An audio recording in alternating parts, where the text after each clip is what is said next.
Welcome to the course Probability Theory and Stochastic Process.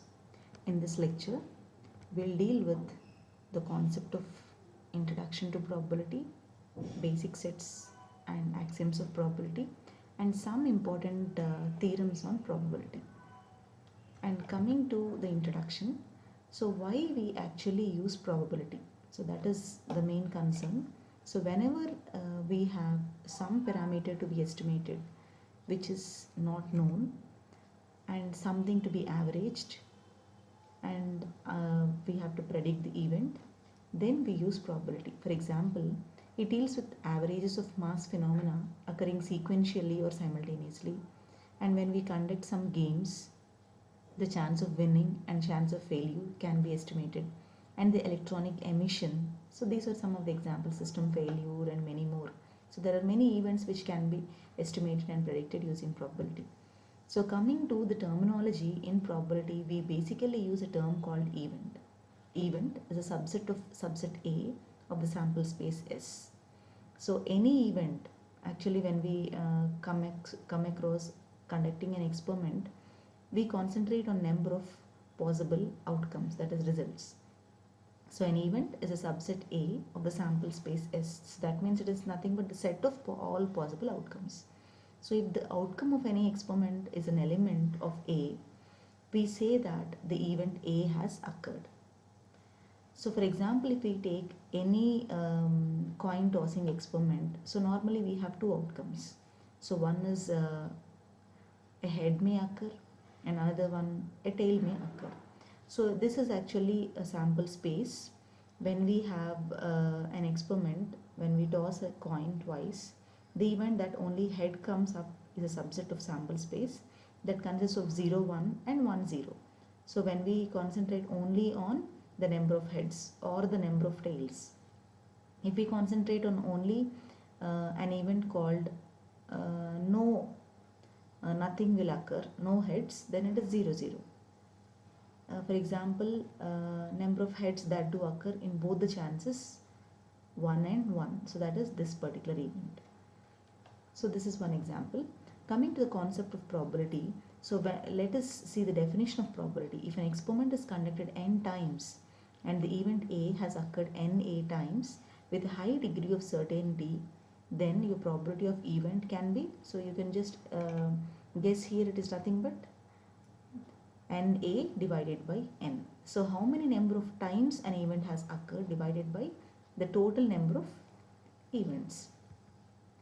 And coming to the set theory, so when we concentrate on calculating the probability of event, we need to know some terminology of set theory also. So already we know what is A union B, that is A union is nothing but both the values in A and B. So it is actually the event in probability, we call it as either A or B or both. So that is nothing but union. Similarly, when you take intersection of events, A intersection B is the event both A and B. And say A complement, so A dash is actually called as A complement. This is the event not A. So A has not occurred. And similarly A minus B, so that means you take away, you are actually subtracting B from A. So that means you are taking away the value of B from A. So whatever outcomes that do contain in B are subtracted or taken away from A. So this can be also written as A intersection B complement. So this is the event A but not B. So this is, so there is a small assignment for you all.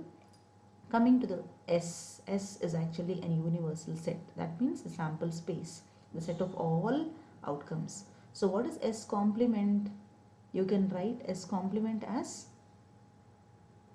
it is nothing but no event that may occur. So that is actually termed as a null set. So you can write S complement as a null set. Similarly, what can be complement of null set? That can be sample space. Similarly, what can be A complement? A complement, and if I again complement A complement, this is actually a small mistake here, A complement, whole complement will be A. And similarly S union A, what does it mean? Sample space union A, that means you are combining both the sample space as well as A. Already all the values of A are present in sample space, so this is nothing but equal to sample space S. Similarly, S intersection A, that means common of S and A will be definitely A. And similarly, A union A complement, what can be that? All the sample space events, it gives you all the values, so it is S. And similarly, A intersection A complement will be nothing but a null set. So I have just, you can write down answers of that. And coming to the axioms of probability, so the most important part of this lecture is the axioms of probability. The axiom 1 is non-negativity. So what is non-negativity? Non-negativity means all the values of probability will be always greater than or equal to 0. That means the probability can be never negative. It will be always greater than 0. That is the first axiom.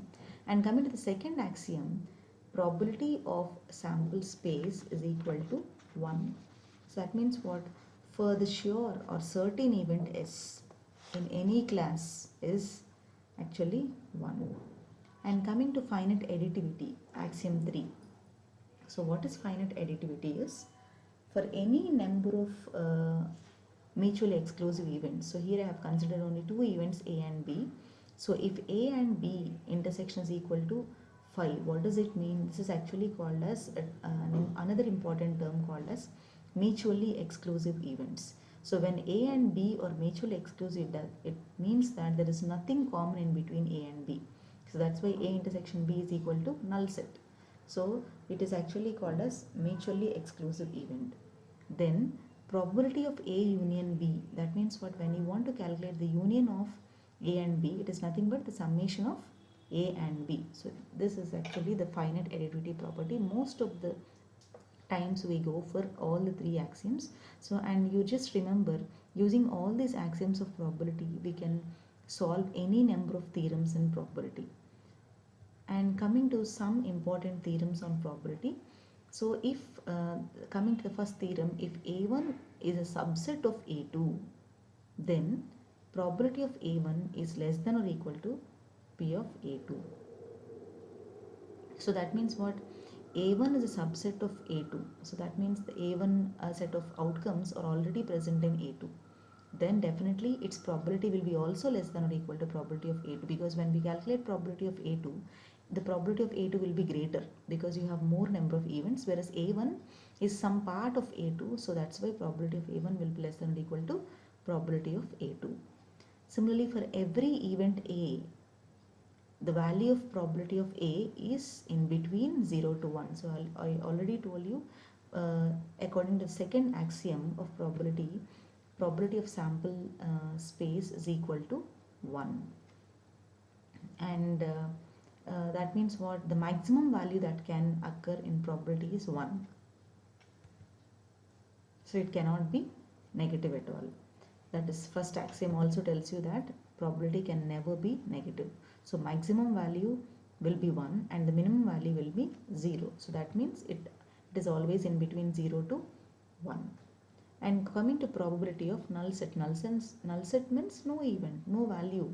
So what is the probability of impossible event? So impossible event always has a probability of 0. And coming to A complement.